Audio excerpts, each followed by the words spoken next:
नमस्कार। Study classes में आपका स्वागत है। तो आज हम कक्षा 6 सामाजिक अध्ययन के बारे में देखेंगे। सामाजिक अध्ययन के अंतर्गत हमारा एक पुस्तक है जिसका नाम है पृथ्वी हमारा आवास, जिसमें आज हम अध्याय 4 को देखेंगे।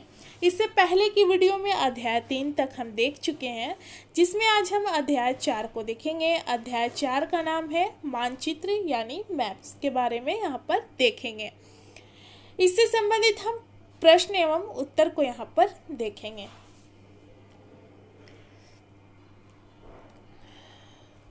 पहला नंबर है जिसमें कहा गया है निम्नलिखित प्रश्नों का उत्तर संक्षेप में दीजिए, जिसमें फर्स्ट नंबर है मानचित्र के 3 घटक कौन कौन से हैं। 3 घटक के बारे में पूछा गया है यहाँ पर। तो मानचित्र के 3 घटक हैं दूरी, दिशा और प्रतीक। दूसरा प्रश्न है प्रधान दिक्बिंदु कौन कौन से हैं। तो 4 मुख्य दिशाओं को उत्तर, दक्षिण, पूर्व और पश्चिम को प्रधान दिक्बिंदु कहा जाता है। अगला प्रश्न है मानचित्र के पैमाने से आप क्या समझते हैं। तो पैमाना स्थल पर वास्तविक दूरी तथा मानचित्र पर दिखाई गई दूरी के बीच का अनुपात होता है। 4 नंबर है ग्लोब की अपेक्षा मानचित्र अधिक सहायक होता है, क्यों। तो यहाँ पर हम उत्तर में देखेंगे कि जब हम पृथ्वी के केवल एक भाग जैसे कि किसी देश के बारे में या राज्य के बारे में या शहर या गांव के विषय में अध्ययन करना चाहते हैं, तो ग्लोब की अपेक्षा मानचित्र जो है वो सबसे ज़्यादा उपयोगी साबित होता है। इन चीज़ों का अध्ययन करना मानचित्र के द्वारा काफ़ी आसान हो जाता है। जैसे कि किसी कंट्री के बारे में जानना है हमको विस्तार से, तो हम मानचित्र के माध्यम से आसानी से उसका अध्ययन कर सकते हैं।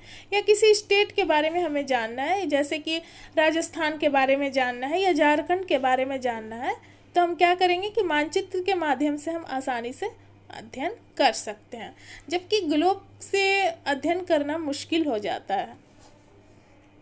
अगला प्रश्न है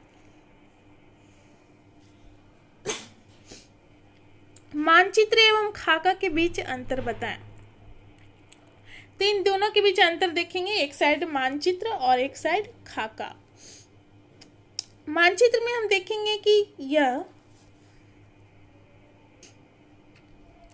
यह पृथ्वी की सतह या इसके एक भाग का पैमाना के माध्यम से चपटी सतह पर खींचा गया चित्र होता है, जबकि खाका जो है यह एक छोटे क्षेत्र का बड़े पैमाने पर खींचा गया रेखा चित्र होता है।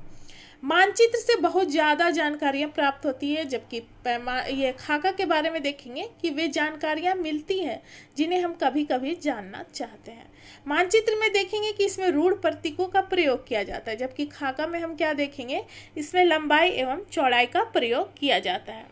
अगला प्रश्न है कौन सा मानचित्र विस्तृत जानकारी प्रदान करता है। तो बड़े पैमाने वाला मानचित्र जो है विस्तृत जानकारी, अधिक जानकारी प्रदान करता है।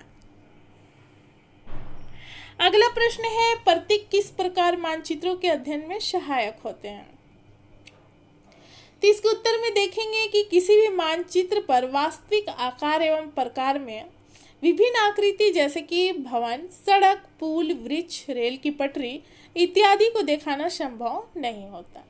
इन सारे चीजों को दिखाना संभव नहीं होता, इसलिए क्या किया जाता है कि प्रतीक का प्रयोग किया जाता है, चिन्हों का प्रयोग किया जाता है। ये प्रतीक कम स्थान में अधिक जानकारी प्रदान करते हैं। इन प्रतीकों के इस्तेमाल के द्वारा मानचित्र को आसानी से खींचा जा सकता है और इसका अध्ययन करना आसान हो जाता है। जैसे कि किसी नक्शा को हम दिखा रहे हैं, मानचित्र में किसी स्टेट को दिखा रहे हैं, तो सड़क कहाँ पर है, पुल कहाँ है, वृक्ष कहाँ है, उसके लिए चिन्ह का प्रयोग किया जाता है, जिससे मानचित्र में इन सारी चीज़ों का अध्ययन करना आसान हो जाता है। सही उत्तर चिन्हित करना है। वृक्ष के वितरण को दिखाने वाले मानचित्र क्या कहलाते हैं। तो इसका उत्तर ख हो जाएगा, थीमेटिक मानचित्र। नीले रंग का इस्तेमाल किसे दिखाने में किया जाता है, नीले रंग का चिन्ह का, तो जलाशय हो जाएगा क नंबर। दिक्सूचक का उपयोग किया जाता है, तो इसका उत्तर ख हो जाएगा, मुख्य दिशा का पता लगाने के लिए। पैमाना आवश्यक है, तो इसका उत्तर में हो जाएगा का नंबर हो जाएगा मानचित्र के लिए।